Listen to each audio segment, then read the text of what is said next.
Hello, and welcome to another edition of The Brand Called You. This is a podcast and a video chat, and we're really talking to people who are great storytellers, who have wonderful wisdom to share.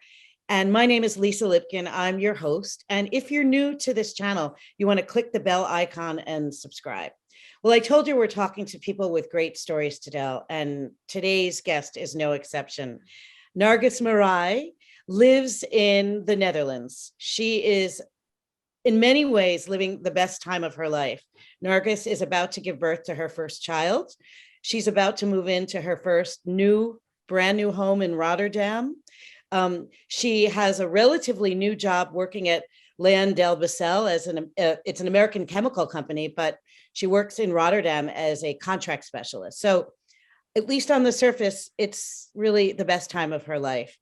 But what fascinates me is that, if you scratch beneath the surface of just about anybody, even those of us living our best lives, there's usually a haunting or a hidden story underneath that in many ways has informed our lives, has fueled our lives, and often gets untold, even unasked about.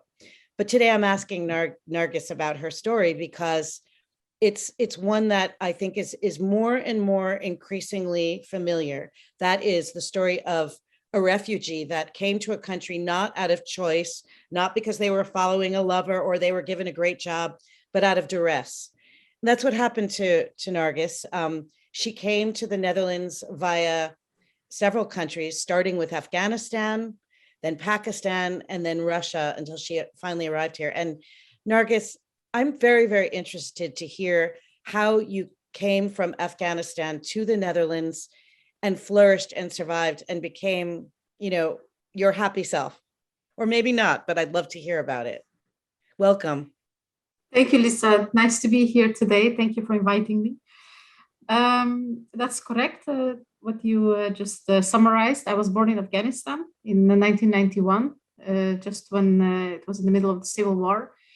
And my parents decided it was not safe anymore to stay in Afghanistan. Many people were leaving, and it was already 13, 14 years later after the Soviet invasion.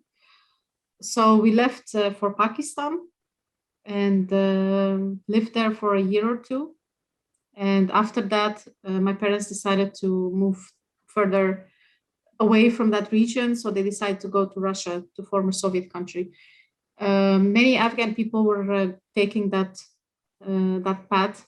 Many of them were going to Ukraine or White Russia or Tajikistan or Kazakhstan, Uzbekistan. So all Afghan people who had the means, they fled the country. And that was just before the Taliban then took over. And after Pakistan, my parents moved with us to Moscow.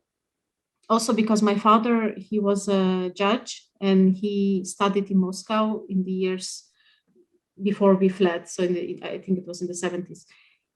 And we lived there for 5 years as refugees, and my parents worked and they had a quite reasonable life.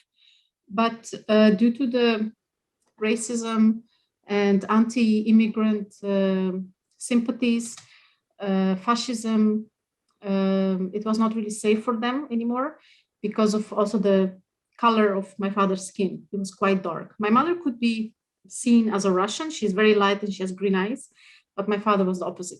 So my parents decided it was not safe anymore also for us, the kids, and they decided to move to Europe. And via smugglers, on the land, in the cars, in trucks, walking by boat. Wait, I have to stop you right there because you're referencing smugglers, but do you have any memory of that trip? Yes. I remember absolutely everything. For those of us who've lived a rather sleepy suburban existence, in my case, New Jersey, I don't know what that means. Could you just break it down and share with us in detail what that means to be smuggled? Basically, it's very subjectively. It's you pay somebody to help you to cross the border, and these people are all mafiosos. So they're all criminals. They can also just take your money and leave you somewhere in the middle of nowhere. They can kill you on the way. They can take away your children. You can end up in the sex market, in the drug market, or in the organ black market. So if you manage to be able to cross the border with the smuggler, then you're very lucky. But it basically means that your life is in the hands of somebody else. And especially as a child, it's very extremely traumatic because you're traveling by night. They put you like in very small corners of a lorry, or they put you on the ground in underneath a car. They make the special spaces for children, and then they just put you in there. And so you were in the bottom of a car, for example. Yeah. Or they transfer you with the boat, but it's very possible that you get split from your parents, because they don't care to who you belong. They just see you as a number. They just put you on the boat. If it's full, the rest needs to wait, and then you move. And if you're not caught, then they will pick up the rest of the people. If you're caught, then the police takes you to prison, and you lose your family. So there is totally no regard for families or human rights or anything in that sense. You're just like a piece of object. You don't mean anything. Did your family explain to you why they had to put you through that? Not really. And the pieces that they did explain was very hard for us to understand, because I thought we were just traveling somewhere, but I did not even know what Holland was, or what Germany was, or where Amsterdam was. I just knew that we lived in Moscow and I was going to school, and that's it. So yeah, and I think for parents it's also very difficult to consider those things, because the priority is to keep you alive and not to make you feel comfortable. You just need to keep breathing, and you go from one place to another. Comfort is a luxury that they couldn't really deal with. Yeah, exactly. And they have been in that situation since 1979, when the Soviet Union invaded Afghanistan. So since then, everything was on survival mode. It didn't matter if you had money or you didn't have money, you were always on survival mode. So the way you lived your life was totally different than, for example, people in the Western side of the world are living their lives. You know? I mean, when you say survival mode, I grew up as the child of a Holocaust survivor, so I know some of what you're talking about, but it's not just physical, it's a mentality that I guess you inherit. Absolutely. And it is very heavy for adults, but even more for children, because if you get to the age that you're transitioning from a child to like a teenager or adolescent, then you become more aware of who you are and where you come from. And then the label of refugee, or in your case, your parents, Holocaust survivors, they're also refugees in a different way, but they are. And I think the mental impact, it's for many people, it's unimaginable. I mean, I want to hear about what happened when you got to the Netherlands, but since we're on this subject, I'd like to stay with it a bit, which is obviously you've had time to reflect on how, and by the way, there's evidence to suggest that not only do we, the children of traumatized parents, inherit their trauma, but it's in our genes. It's epigenetically transmitted. So I'm just wondering if you've had time to reflect on how, even in the safest and happiest of places, Netherlands, that survival mode stayed with you. It's always there, always.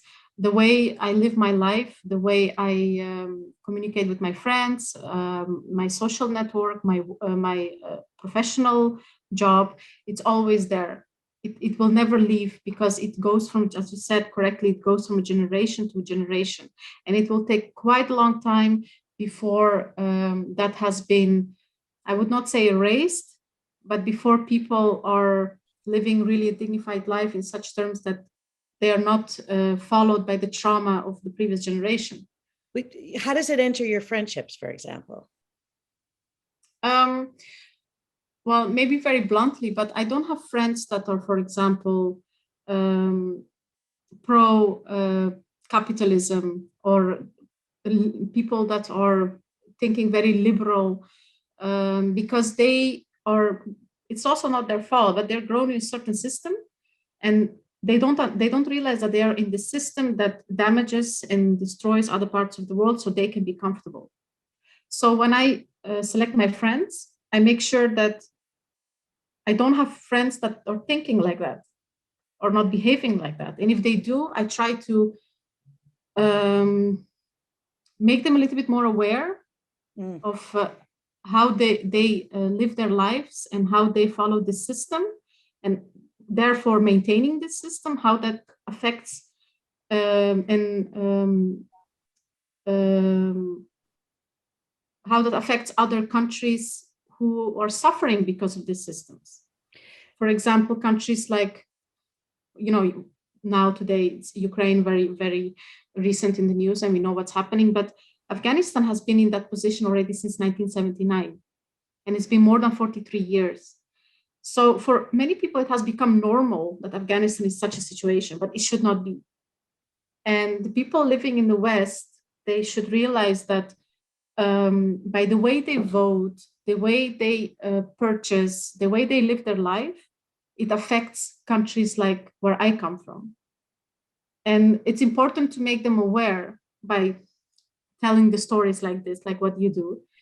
So they get a little bit of information where these refugees are coming from, because these refugees are like people like you and me, or anybody else here that lives in my street, for example.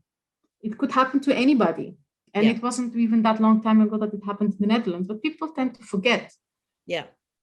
And that is, I think, the biggest issue here.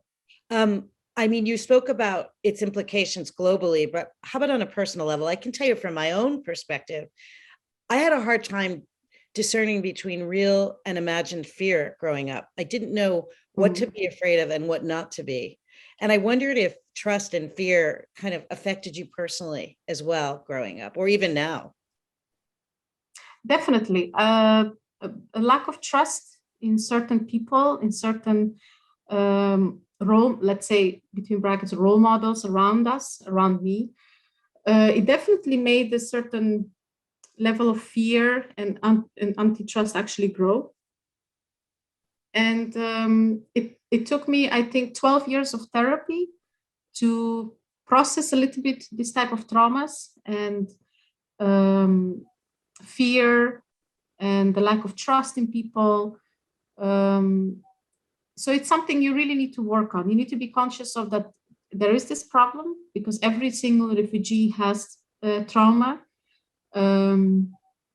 It's important to realize that you have it and look for professional help, because that's the only thing that can give your life a little bit of dignity. Yeah. And I know that, especially in our cultures, it's very difficult to ask for help, and it's a taboo to look for professional help, because people are more busy with finding a piece of bread to eat rather than looking for professional help, because you have things in your head that you don't understand. But I'm happy to see that more and more people are realizing that it's really extremely important to address it, to talk. So when you feel a little bit full with certain things, you can speak to your friends, but you can also speak to a professional that can help you to get past that stage and give it a space in your life. And then when you give it a space in your life, you'll have more space left for the good things, for the good energy, for the happy things. And you realize that it's also your right to feel happy and to feel safe and to feel comfortable. And when you're there, then that is a moment when you can do something back. And, as you know, I live part-time in the Netherlands. I have a residence there, but I'm back and forth a lot. But one of the things I'll tell you is most people talk about refugees there. They have intellectual compassion, but not necessarily empathy. I don't think they have a clue as to what they go through. And I'd love to hear what happened to you when you finally did arrive in the Netherlands, because I think these stories are very important. Well, when we arrived to the Netherlands, we have, as a refugee, when you arrive in the country, especially here in the Netherlands, you have to follow a certain system. You have to get to the police, any police station, you go there and you say, I'm here to ask for asylum. And then they will help you further. They will bring you to a camp, to a shelter. There they will register you. give you papers, and prepare you for an interview with the immigration officers. The process of asking for asylum can take many, many years. And in total, we spent 5.5 years in camps, which is very reasonable in that time. Years. Yeah, 5.5 years. 5.5 years. I have a friend of mine, and her name is also Narges, also Afghan girl with her mother, father, and sister, and they lived for 20 years in refugee camps in the Netherlands, without the decision from the immigration whether they could stay or not. 20 years in limbo. They could not travel. She could not go to university. They could not work. So you have no rights. You just have to stay in the camp and report yourself once a week to the authorities that, hey, I'm still here, and you have to wait. How can it be? Is it disorganization, callousness? How does that happen? It's government policy. It's the Netherlands has a liberal government since 2009, I believe, with Rutte 1. And their policy was do anything and everything to make sure refugees don't come. It doesn't matter from what country. It doesn't matter that it's against international law. Their policy was to discourage people from coming, but it doesn't work like that. People are always looking for safety, and these are the safe countries.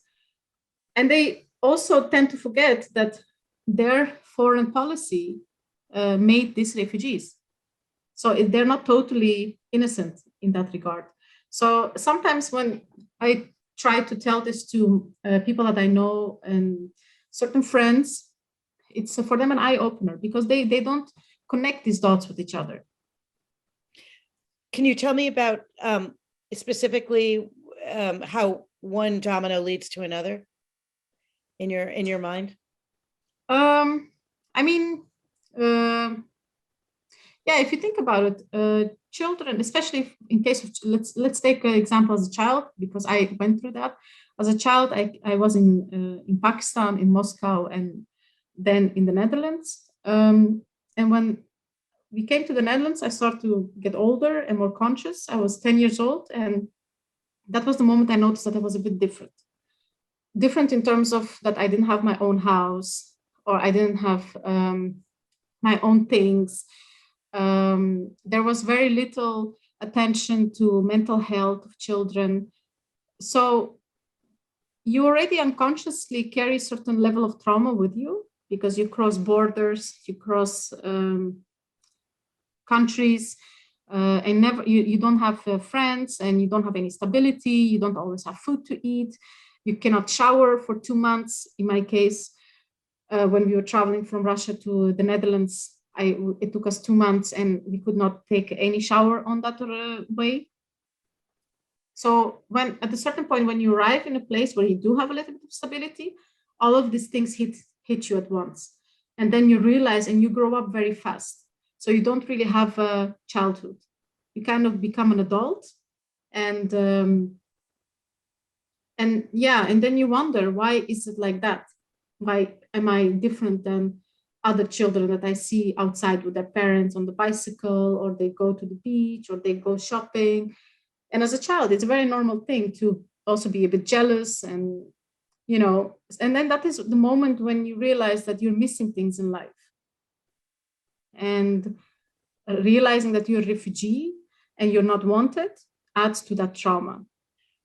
When you say you're not wanted, I mean, maybe you could just describe, I don't know what a refugee camp looks like or feels like on the inside, and you were in 5 of them. So tell me a little, can you describe some of the conditions? And yeah, I'd love to hear about that. Yes, sure. So a refugee camp is like a closed area. In the time that we lived in refugee camps, I think we spent in 7 different refugee camps, because if one refugee camp closes, they transfer you to another, and it can be on the other side of the country. Most of the times, these are like, everything is shared, and it depends on what type of camp it is. Sometimes you get some allowance per week, and like back then it was like 50 guilders a week that you could buy food with, clothing, medication, transportation, anything you needed. The only thing that was paid by the government was in the camp, that was your accommodation. And every camp has a bit different. It can be different in terms of accommodation. It can be like a two-story building and with 8 apartments, and each apartment has space for 8 people. So it could be like 4 single men and 1 family of 4 with 2 children. Could be all together, and then they share a toilet, they share a bathroom, and they share a kitchen.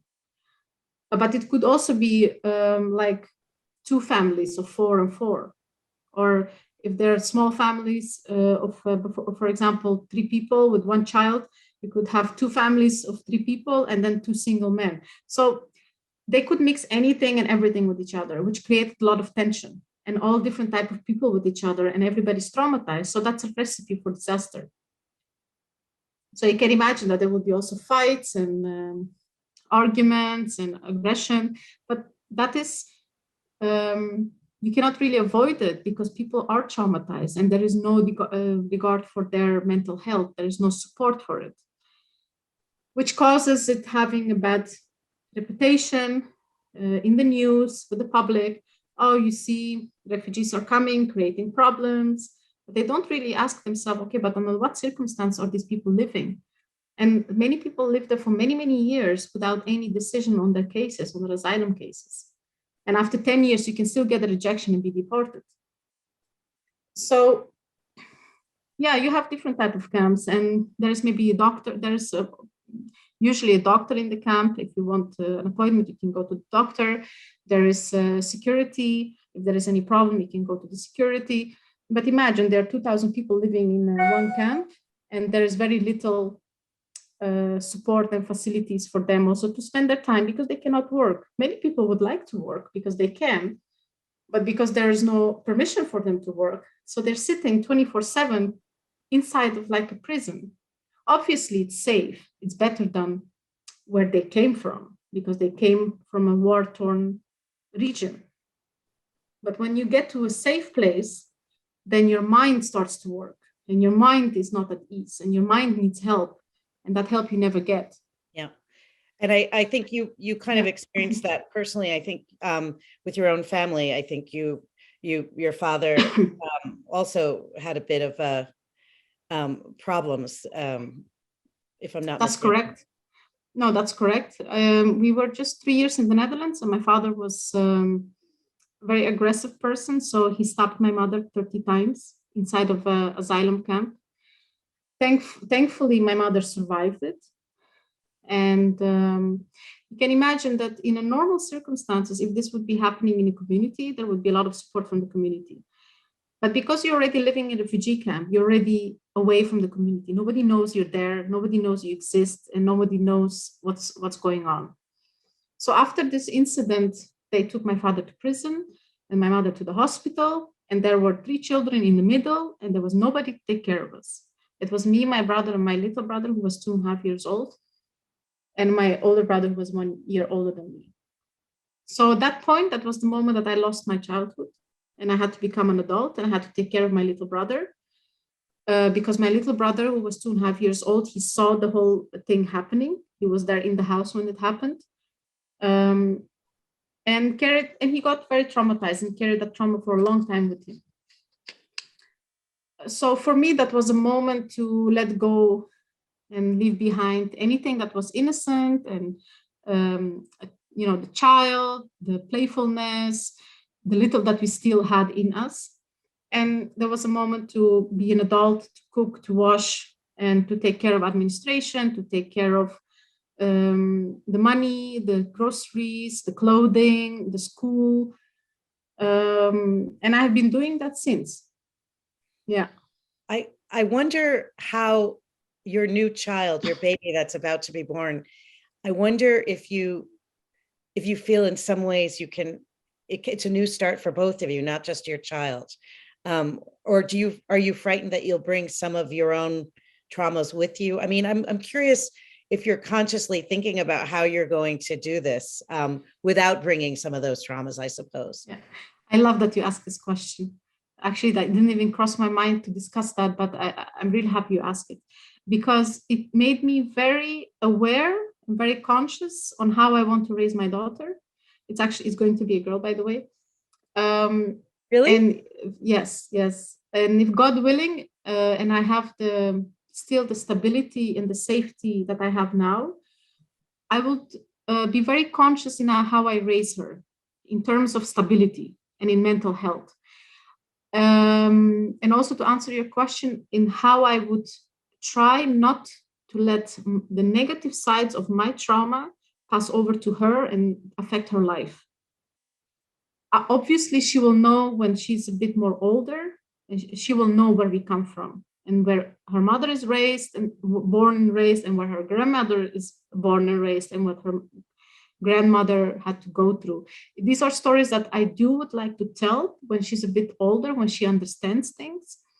But when she's still small, my goal is to provide her with stability and to raise her very consciously. Consciously also in terms of having stuff, for example, having toys or having clothing, to be very aware that you should not take it for granted and you cannot have everything you want, but to be really conscious on what I will give her and when I will give it to her and how I will speak to her. So these things play a big role in how I prepare to do that. Obviously, I'm just preparing and these are things that I have in mind, but we never know how things can go.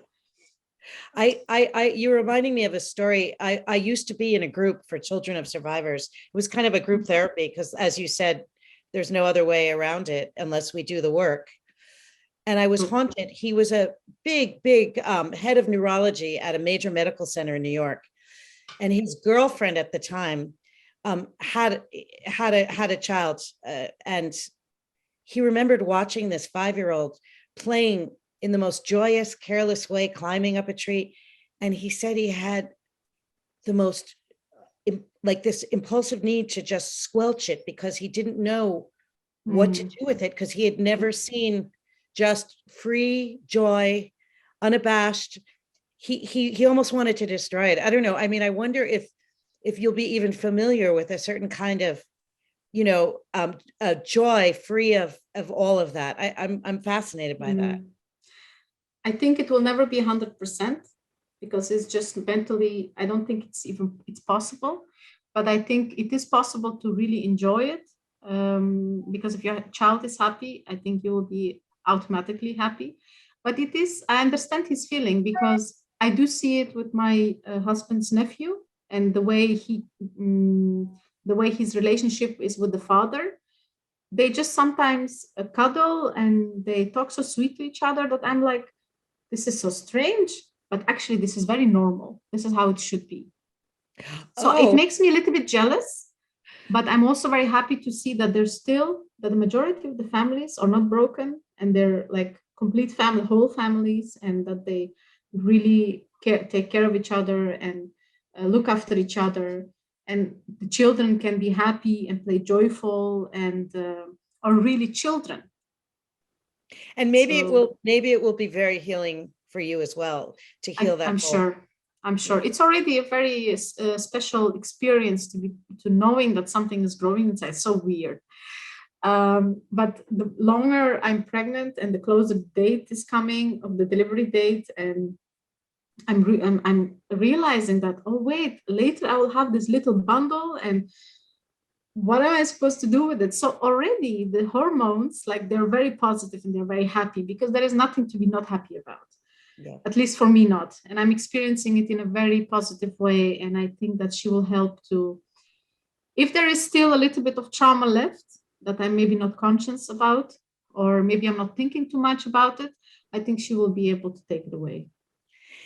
I'm so happy to hear that story. I know we're going to conclude now, but I wanted to mention to people who are listening that you are working to help different refugee communities. And you can just reference one or two of those and we'll put a link so that people will know more about it. But maybe you can tell us who you're working with. Sure. Very briefly, I was always involved with supporting fellow refugees and also talking to them and advising them what they can do, how to get in the system, how to get inside the system and how to navigate in the system that we have in the Netherlands. So since a year and a half, I'm also supporting directly some refugee families that are in the Greek refugee camps, like in Moria. For the European people, they will be more familiar with the terms. But there are like a few islands in the coast with Turkey and Greece. And they're living there in very, very bad circumstances because the European Union actually does not want them. So they put them in camps and they're kind of dying there. There are children that are starving because they don't have enough food. And this happens on European soil. So what I do, I try to get in touch through some organizations that are active there to get me in touch with the families. I don't send money to NGOs or other supporting organizations, but I collect money and I send it directly to the families and I give it in their hand. So they can decide how they want to spend it. They can spend it on lawyer fees, they can spend it on food, they can spend it on medication, to give them also a little bit that sense of self-determination. Yeah. Because when you become a refugee, everybody decides about you and for you. And you have nothing to say because you don't know also the system, you don't know the language, you don't know the legal ways. And with that little bit of money, like 50 euros or 100 euros a month of the donations that I receive, I send it to them and I connect them also with organizations if they have more complex questions. I try to find lawyers for them who can do their case, who can represent them. I can try to find medical organizations if they are like left behind or they're not people that are shouting too loud that I need help. More the forgotten people, single mothers. So that's how I try to do a little bit of my part, something I can do back. And obviously we do always a lot of humanitarian work in Afghanistan. We send it to our relatives some money and then they distribute it to the most poorest in the region that they are living in. You know, it occurs to me that the title of your story is really To Forget and to Not Forget. It's both. It's both forgetting trauma and also not forgetting. But not forgetting where you come from. That's right. I can't thank you enough. And I wish you all the best. I can't wait to meet your daughter. And Inshallah. I can't wait to shower her with stuff, as you said. Thank you. Thank you, Lisa, for inviting me. Thank you for the listeners to listen to the story. Thank you. It was wonderful to talk to you. All the best, sweetheart. Thank you. Thank you. Take care. Thank you for listening to the Brand Called You videocast and podcast, a platform that brings you knowledge, experience, and wisdom of hundreds of successful individuals from around the world. Do visit our website www.tbcy.in to watch and listen to the stories of many more individuals. You can also follow us on YouTube, Facebook, Instagram, and Twitter. Just search for the Brand Called You.